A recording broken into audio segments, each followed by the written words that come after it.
चलिए शुरू करते हैं। তো এভরিওয়ান, কি অবস্থা ভাইরা? আসলে সবাই একদম তাগড়া। তাই তোমরা দেখো জিরো পয়েন্টের ব্লক চলে, তো জিরো পয়েন্টে আমরা যে সময় গেছিলাম সেই সময় তো আনসিজন আসছিল, যার কারণে তোমার বরফটা তো একটু আসছিল না, কিন্তু ঠান্ডা আসছিল ভাই, প্রচুর ঠান্ডা আসছিল, প্রায় 3 ডিগ্রি। তো এখন জিরো পয়েন্টের গত ভিডিওর ভিতরে তোমরা দেখছি আমরা নর্মাল অ্যাক্টিভিটি করছি, যাই করছি, তখন এই জায়গায় কিন্তু দেখো এর ভিতরে ছোটো ছোটো ফুল টুল উঠে রয়েছে, এই দেখো একটু একটু দেখতে পারো হয়তো তোমরা। পাথরের ভিতরে দড়ি গাছ আছে, কারণ বাতি তো পুরো টাইম বরফের ভিতরে থাকে, তো আর আনসিজনে জানার কারণে মানে এই জায়গার মেইন ভিউ যেখানে আছে বরফের ভিউটা, তো এই ভিউটা আমরা দেখতে পারি না। তো অখন আর ইয়ানের অ্যাক্টিভিটি ট্র্যাক শেষ, আর আবার জামগই অখন আমার ব্যাক টু দ্য হোটেল, এরপরে এবার সোজা বাড়ি, আর কিচ্ছু নেই, কারণ শেষ সিকিম ঘুরা মোটামুটি শেষ করে লেছি। কিন্তু ইয়ানে একটা জিনিস দেখছি, যে জিনিসটা আমি তোমার লগে শেয়ার করানোর দরকার খুব, কারণ যে জায়গাতেই হোক এরমভাবে নর্মালভাবে তো সব কিছু চলে না। ইয়ানে সবচেয়ে সেরা জিনিস হচ্ছে একদম নর্মাল টেবিলের ভিতরে দেখি, মানে রাস্তার সাইডে সাইডে দেখি মদ বেচে, তাও কেন বোতলে বেচেন না, প্যাকে বেচে। তোমার যে দুধ দরকার প্যাক বাড়া দিব, প্যাক বাড়া খাও, বাস এনজয়, ভাই একটা বার টাইপ পুরো একদম। তো এই চলো আর আস্তে আস্তে সামনের দিকে আগে, কারণ ইয়ানে তো শেষ হয়ে গেছে বই। ইয়ানে যদি ভিডিও করান ওই দেখো মাইয়া অনেক ফটো তোলানি বন্ধ নেই, ইঙ্গে মিউনিসিপ্যালিটির জুতা কথা হরিয়ে চলে গেছে। এখানে সবচেয়ে সারা এসেছে মাইয়া ইয়া হোলাইয়ার লেজার কেমন বোধের কাছে তো হোলা হাতে নিজে হাঁটে যেতে পারেন না। रुको जरा सबर करो। হাতে সবচেয়ে সারা জিনিসের সাথে নিজে হাঁটে যেতে পারেন না, মানে মাইয়া হাঁটে যার माया तो काम कर ले भाई, ऐसी बीवी सबको दे, भगवान ऐसी बीवी सबको दे, कब बेबी हो गर्लफ्रेंड हो, मतलब जो भी हो, दोस्त हो बहन हो, ऐसा मतलब प्यारा सा चीज सबको दे कि उसकी सपोर्ट से कोई निकल जाए। तो यही से घटना।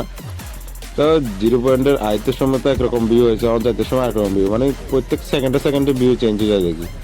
কদ্দূর হলে কুয়াশা বলতে কুয়াশা তো কম যায় না, এনারে ম্যাক কম যায়, ওই চার বন্ধু পাগলা যে যে কুয়াশা তো কম যায় না, অ্যাকচুয়ালি এখানে ম্যাক কল লাগে, কারণ কদ্দূর হরে যে চেঞ্জ হয় ওয়েদার চেঞ্জের মতো। আর এখানে যেমন এই অল্প অক্ষণ অক্ষণ সূর্য, অক্ষণ আবার ম্যাগোজার আকাশে কদ্দূর বৃষ্টি চলে গিয়ে, মানে এরকম একটা বর্ষাকালের ওয়েদারের মতন কোনো ইয়ে নাই, সেকেন্ডের ভিতরে চেঞ্জ হয়ে যায় দেখি। অক্ষণ সব পরিষ্কার, কোনো কিছু নাই, হুট করে সরিয়ে দেখি আবার মানে বৃষ্টির মতো ম্যাগ হয়ে যাবে। তো এখানে খাদা খুঁজে যাইতে যে জলিন দেখো, এই জলের যে পুরো বরফ গলনের জল, এই জায়গায় পুরো বরফ জায়গায়, যেমন তোমার ডিসেম্বরের টাইমে পুরো জায়গায় পুরো বরফ হয়ে যাবে। ইয়ানের ভিতরে প্রায় 1-2 ফুটের মতন বরফ হয়ে যাবে বলে, আরো বেশিও হয়ে যাবে, অন্য দেখো অল্প অল্প বরফ আছে। এবার চিন্তা করতে আর আনসিজন হওয়া সত্ত্বেও, গরমকাল হওয়া সত্ত্বেও এই জায়গার ভিতরে এত বরফ থাকতে পারলে যে টাইমে সিজন থাকবে সেই টাইমে কি অবস্থা হইতে পারে। তো এই জায়গার ভিতরে ভিডিওকে ফাস্ট ফরওয়ার্ড করে দিয়েছি, কারণ জায়গায় কম দূর না, কিন্তু মেইন বরফ যে জায়গার ভিতরে আসলে জিয়ান আর অ্যাক্টিভিটি করছে হিয়ান, তো এই জায়গায় প্রায় 700-800 মিটারের মতন হয়ে যাবে। আর এই জায়গার ভিতরে তোমার দারুণ জানা তো ঠিক মতো, সরি দারুণ করে এই জায়গায় না মানে হারা দিয়ে চালু লাগে, কারণ এর ভিতরে দল হইতে পারে, আবার কোনো জায়গার ভিতরে হাতের উপরে শ্যাওলা হয়ে গেছে, হাতের ছড়া উঠবে, উঠতে উঠবে, নাক হাঁটাবে, এই যে অবস্থা জায়গায় অনেক। আর এই যে নদীর ওখানে ইয়ানের বাইরে বাইক দিয়ে ঠান্ডা জল রে ভাই, কিটা কমো এত ঠান্ডা জল, কারণ ইয়ান পুরা ওই সাইডে যে কোন বর্ডার ইয়ান তো ঠিক জানি না, কারণ জিরো পয়েন্টের হওয়ার দিয়েছে বর্ডার এরিয়া, এমনকি চায়না বর্ডারের লগে, আই থিঙ্ক চায়না বর্ডারের লগে, তো সেই জায়গাতে তোমার পুরা বরফ গলা জল। এনে এমন না যে কোনো জায়গাতে উৎপন্ন হয়েছে নদী, ইয়ান হয়েছে পুরা বরফ গলনের জল, মানে ইয়ানের লোকাল মানুষে যা কইলো আর জিগাইলাম আসিয়ার ইয়ারে, আর টুরিস্ট গাইড দিয়ে আসছিল, তো হিয়ার জিজ্ঞেসে হিয়া কাছে না এই সাইডে তোমার পুরা আর কিছু নাই, ইয়ানি এটাই, কারণ তোমরা লাস্ট অব্দি ঘুরতে হলে জিরো পয়েন্টে আইতে আরো। আর জিরো পয়েন্টে তোমরা সিজনে আইও, যেমন শীতের সিজন যেখানে থাকে, সেই শীতের সিজনে আইলে এই জায়গায় পুরো ফুট বরফ হয়ে যাবে নদী।